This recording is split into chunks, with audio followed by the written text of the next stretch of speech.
Hello दोस्तों, आप सबका वेलकम है आपके अपने खुद के यूट्यूब चैनल ओनली ह्यूमैनिटीज़ में। यहाँ पर हम बात करेंगे क्लास 11th पॉलिटिकल साइंस में सेकंड बुक है जो आपकी पॉलिटिकल थ्योरी, उसमें ये चैप्टर है इक्वालिटी। सो इक्वालिटी के बारे में हम डिस्कस करेंगे। सो चलिए वीडियो को शुरू करते हैं। अब देखिए, why does equality matters, equality क्यों जरूरी, इक्वालिटी क्या मैटर करता है, तो यहाँ पर ही हमको पढ़ना है। As a political idea, the concept of equality invokes the idea that all human beings have an equal worth regardless of their color, gender, race और nationality। कि इक्वालिटी जो है ये एक ऐसा कंसेप्ट है जो कि हमको ये बताता है कि ऑल द ह्यूमन बींग्स, जितने भी हमारे सारे ह्यूमन बींग्स हैं, वो इक्वल हो। किन किन चीज़ों में, जेंडर में उनमें कोई भेदभाव ना हो, रेस में कोई भेदभाव ना हो, नेशनैलिटी में कोई इस देश का है कोई दूसरे देश में रह रहा है उसमें कोई भेदभाव ना हो, और कलर में, ब्लैक एंड वाइट में कोई भी भेदभाव ना हो। ये हमारी equality as a human being दर्शाता है।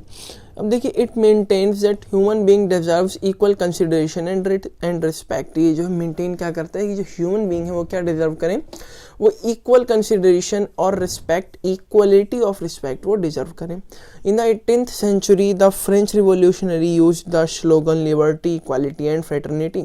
अब देखिए, 18th सेंचुरी में आपका क्या हुआ था, फ्रेंच रिवोल्यूशन हुआ था, जहाँ पर मेन कौन से स्लोगन को यूज़ किया गया था, लिबर्टी को यूज़ किया गया, इक्वालिटी को यूज़ किया गया और फ्रेटर्निटी को यूज़ किया गया।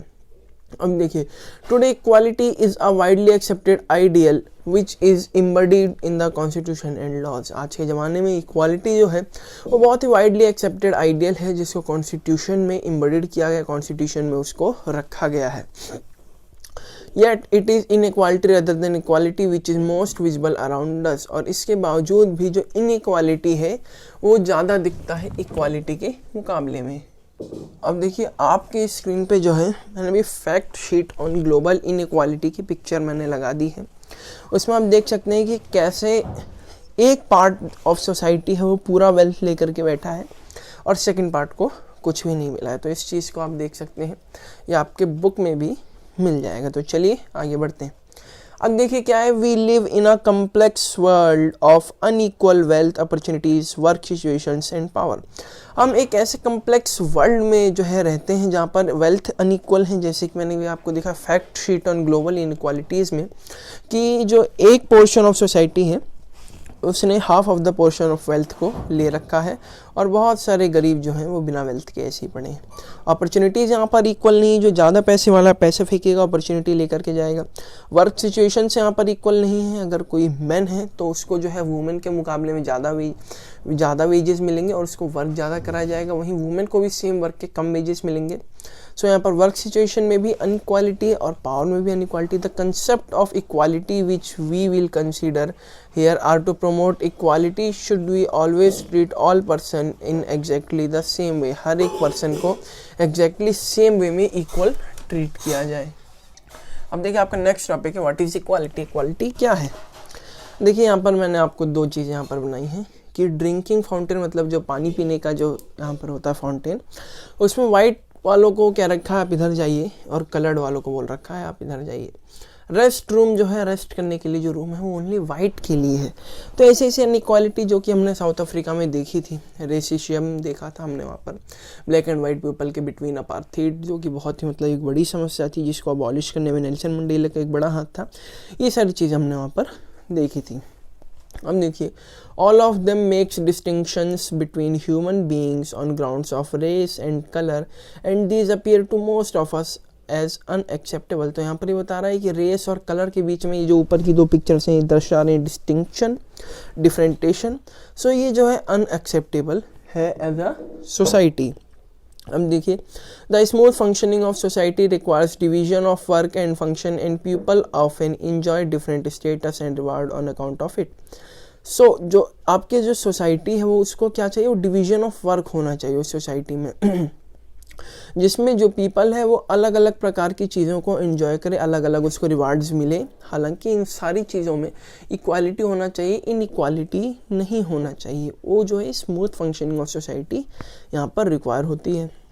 For instance, we usually do not feel that giving Prime Minister or Army Generals a special official rank and status goes against the notion of equality। अब यहाँ पर बताना, हमको ऐसा फील नहीं करना चाहिए कि आपके सामने प्राइम मिनिस्टर को ही, आर्मी जनरल्स को जो है ज़्यादा रिस्पेक्ट दी जा रही है आपके मुकाबले में, तो ये जो इक्वालिटी के खिलाफ है, ऐसा आपको नहीं सोचना चाहिए, क्योंकि रैंक्स स्टेटस को देख करके अलग अलग जो पोजिशनिक रैंक्स होती हैं उनको जो है अलग अलग रिस्पेक्चुअल सिचुएशंस में आपको डाला जाएगा। तो आपको ऐसा नहीं बोलना है कि नोशन ऑफ इक्वालिटी के खिलाफ है। अब देखिए, provided their privileges are not misuse, उनके जो प्रिविलेजेस हैं उनको मिसयूज नहीं होने देना है। When people are treated differently just because they are born in a particular religion or race or caste, gender, we regard it as an unacceptable form of inequality. जब इंसान को ट्रीट किया जाए डिफरेंटली, कब? क्योंकि उसका रिलीजन दूसरा है, क्योंकि वो रेस की वजह से, क्योंकि वो उसका कास्ट दूसरा है, जेंडर दूसरा है, इस प्रकार में उसको जो है डिफरेंटली ट्रीट किया जाए तो ऐसा अनएक्सेप्टेबल फॉर्म ऑफ इक्वालिटी होगा। अब देखिए, इक्वालिटी ऑफ अपॉर्चुनिटीज, आपका जो नेक्स्ट टॉपिक है, equality of opportunities. The concept of equality implies that all people as human being are entitled to the same rights and opportunities to develop their skills and talents and to pursue their goals and ambitions। तो यहाँ पर बताया गया है कि जो concept of equality है, equality का कंसेप्ट क्या बताता है कि हर एक ह्यूमन बीइंग को हर एक राइट जो है इक्वल राइट मिले, इक्वल अपॉर्चुनिटीज़ मिले, किसी भी एग्ज़ाम को देने के लिए उसको इक्वालिटी मिले, उसको अपने स्किल्स को डेवलप करने के लिए एक जस्ट सोसाइटी, जस्ट कंडीशन हो, अपने टैलेंट्स को डेवलप कर सके और अपने गोल्स एंड अपने एम्बिशंस को परस्यू कर सके बिना किसी अनइक्वालिटी के। अब देखिए, natural and social inequality main topic है। नेचुरल एंड सोशल इनइक्वालिटी, इसके बीच में हम पढ़ते हैं क्या क्या अलावा ऐसा भी।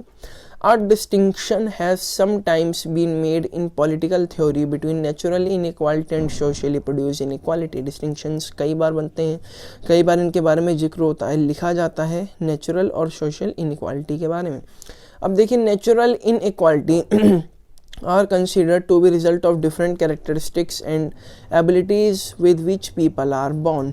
different characteristics and abilities में जिस प्रकार, जिस कंडीशन में people born हुआ है उसको क्या कहते हैं? Natural inequality. अब देखिए, नेचुरल इनइक्वालिटी का मैं आपको बता दूं इसका एक एग्जांपल, जैसे कि man and women. So man क्या कहता है कि मैं जो है नेचुरली मैं जो है नेचुरली ज़्यादा हूँ, क्योंकि मैं ज़्यादा वर्क कर सकता हूँ, ज़्यादा वेजेस कर सकता हूँ as compare through women. So natural inequality को कभी हटाया नहीं जा सकता, ऐसा जो है मैन का कहना है। ये आपके बुक में एग्जाम्पल दिया, मैं कहीं बाहर से नहीं बता रहा हूँ, आप अपने पॉलिटिकल थ्योरी के बुक में ऐसा देख सकते हैं। Black people in Africa were considered by their colonial masters to be of lesser intelligence, childlike। अब देखिए, यहाँ पर जब ब्लैक पीपल जो अफ्रीका में थे कॉलोनियल टाइम में, तो उनके जो कॉलोनियल मास्टर थे वो क्या कहते थे? ये जो है लेसर इंटेलिजेंस है, इनमें इंटेलिजेंसी कम है। Social inequality, social inequalities on the other hand are those created by society. अब देखिए, नेचुरल इनइक्वालिटी मैंने आपको बता दिया है, सोशल इनइक्वालिटी क्या है? जिनको सोसाइटी के जरिए क्रिएट किया जाता है। अब देखिए, another problem which arises with the idea of natural differences is that some differences which could be considered natural need no longer be seen as unalterable। अब देखिए क्या बताया जा रहा है, जो नेचुरल डिफरेंसेस क्या होते हैं, कोई जैसे विकलांग है, कोई अपनी आंखों से नहीं देख पा रहा है, ये होते हैं नेचुरल इनइक्वालिटीज़। तो ये जो है ऐसा नहीं हो सकता कि लॉन्ग टाइम तक अनअल्टरेबल हो, मतलब लॉन्ग टाइम तक ये दूर ना हो सके। अब जैसे जैसे नई टेक्नोलॉजीज डेवलप हो रही हैं, ये जो है सोशल इनइक्वालिटी ये भी जो है दूर हो सकती है। फॉर इंस्टेंस, एग्जांपल के लिए क्या है, advances in medical science and technologies have help many disabled people to function effectively. जो बहुत सारे डिसेबल्ड पीपल हैं उनको इफेक्टिवली जो है फंक्शन करने के लिए नई टेक्नोलॉजीज़ ने मदद किया है। Today computer can help blind people. आज के ज़माने में जो ब्लाइंड पीपल हैं, जो अपनी दोनों आंखों से देख नहीं सकते, उनको जो कंप्यूटर हेल्प कर सकता है। तो यहाँ पर ये दर्शाया गया, ये बताया गया कि नई टेक्नोलॉजीज़ के जरिए जो सोशलिटी है, जो इनइक्वालिटी है, किसमें नेचुरल इनइक्वालिटी है, वो अल्टरेबल हो सकते हैं, उनको हटाया जा सकता है। सो ये था दोस्तों पहला पार्ट इक्वालिटी का। प्रीवियस पार्ट जितने भी हैं इस चैप्टर के, इस वीडियोज़ के, वो सारे हमने अपलोड कर दिए हैं। हमारे वीडियो को करें लाइक, शेयर और चैनल को करें सब्सक्राइब। धन्यवाद।